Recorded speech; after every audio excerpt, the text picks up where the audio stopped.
Hey, Pat McCardle back for another episode of Shop Talk, where today we're reintroducing the Polaris Sportsman X2. Stay tuned for more.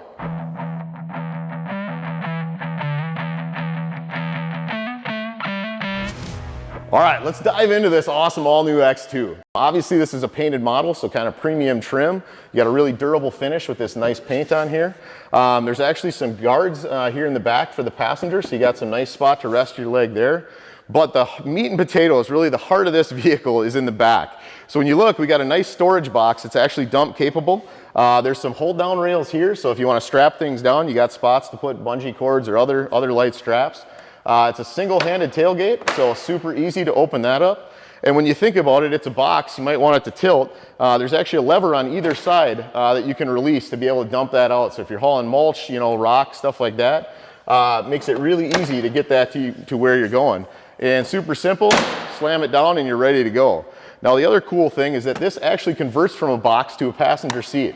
So there's two levers up on the top. I'm going to flip in. I'm going to push the backrest forward, flip the back up.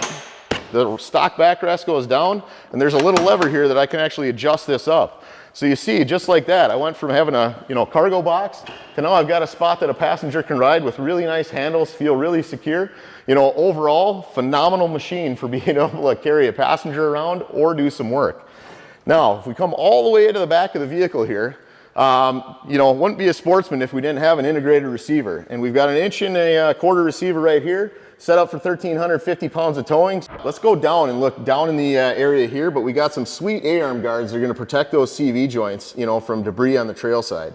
We got some super nice 26-inch Duro tires, really beefy, nice big lug on them. You can see these all new headlights. We got the accents on right now. And if we flip the switch, you can see low beams are actually gonna be the bumper lights. And when we go to high, it actually adds the pod. So when you think about some of those plowing applications, when you want that steerable light, super nice with this 3-light setup. As we get down to the front, you can see the all-new fascia on this model, where we got a sweet, easy removable grill, so you can wash that out. Makes it really nice and convenient for, clearing that out if you get any mud or debris in. And we've got a 3,500-pound winch with the nice synthetic rope. It's got the auto shutoff, the new hook, even got the orange strap so you know where to grab on. So super nice for extraction, if you're maybe doing some woodwork or if you got to help your buddy out of a jam or plow, you got some good options to use there. We got this nice integrated bumper along with the rack extender on the top of the front here. And if we show off that, it's a super nice area. So we've got a bulb seal that goes all the way around to actually seal this area off. So when you're throwing your gloves, your knife, we've got a nice area here that's even got a seal around it for accessing the radiator cap.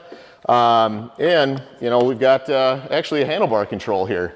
So we've got electronic throttle on this model, which is pretty nice. You see there's no cable, just some wires coming out, and a momentary switch on this one. So we've actually got 4 positions. So we've got turf, 2-wheel drive, all-wheel drive, and ADC.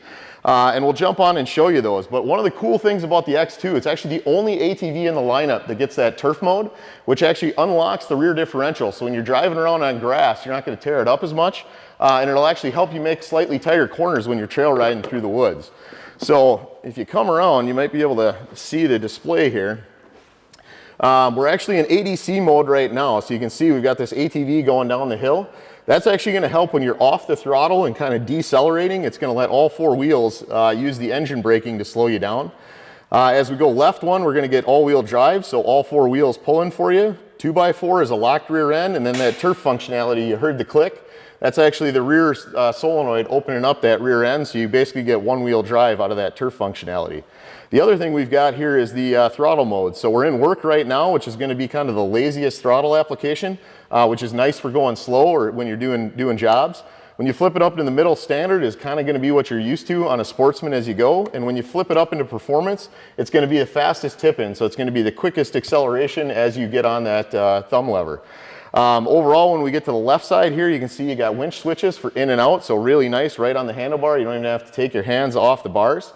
As we go here, you can toggle through on the gauge with this reverse override speedo button. So that'll actually toggle through some of the things on here. And when you get into reverse, if you're in the mud and you need full power, you can hold that one down. So really easy layout on the handlebars and switches. We've also got the cigar outlet size 12 volts. So if you need to run a tire pump or something like that. And this is actually a charge port. So if you got your machine stored for off season, you can plug in a battery tender right there. and keep the battery topped off, even though it is very easy to get to right under that box. As we dive in, there's a couple other cool features on this one that a lot of people may not be aware of. There's actually the ability to adjust the power steering. So you can see this says EPS high. I can actually adjust that down to low assist, medium, or high, where I'll get the most assist out of that feature set. The other one that's nice is if we get into the advanced setting menu, eventually I'll toggle down to the right one. We get our pin code entered here. We can actually adjust the max speed. So you see this little turtle icon illuminated? Right now we've got it set to 30 miles an hour. And if we hold down the mode button, you'll see it starts to flash. And we can actually adjust that down. So if we got, a newer rider, we only want to be able to go 20, we can toggle and it'll actually limit the speed of the vehicle for you. So you don't have to do anything different. So cool stuff built in right into the vehicle there. All right, so we went through the all new front end style. We talked about a bunch of the driver interface, the different throttle modes, the different driveline modes, and the awesome convertibility of this back end. So whether you're using it for storage or a passenger seat, this all new X2 is phenomenal. Hey, that's it for this episode of Shop Talk. Be sure you like, comment, and subscribe, and let us know what you want to see next time.